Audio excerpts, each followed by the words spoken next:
Christmas దినాల్లో ఉంటుండగా యేసయ్యకు మరొక పేరైనటువంటి సమాధానకర్త అనేటువంటి మా పేరును గురించి కొద్ది మాటలు మాట్లాడుకుందాం.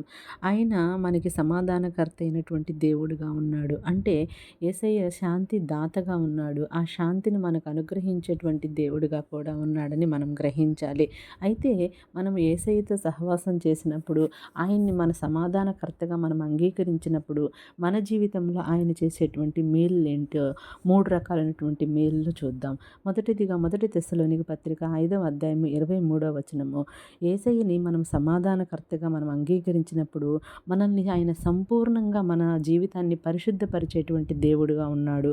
రెండవదిగా చూస్తే రోమా పత్రిక 16వ అధ్యాయము 20వ వచనంలో చూస్తే మనం సమాధానకర్త అయిన దేవుణ్ణి గనుక మనం ఆశ్రయించినట్లయితే ఆయన మన జీవితంలో ఉన్నటువంటి శత్రువులను చితకగొట్టి మన కాళ్ళ కింద ఉంచేటువంటి స్థితిలో మనల్ని ఉంచుతాడు. ఆయన కృప ద్వారా మనల్ని ప్రేమించేటువంటి దేవుడుగా ఉన్నాడు.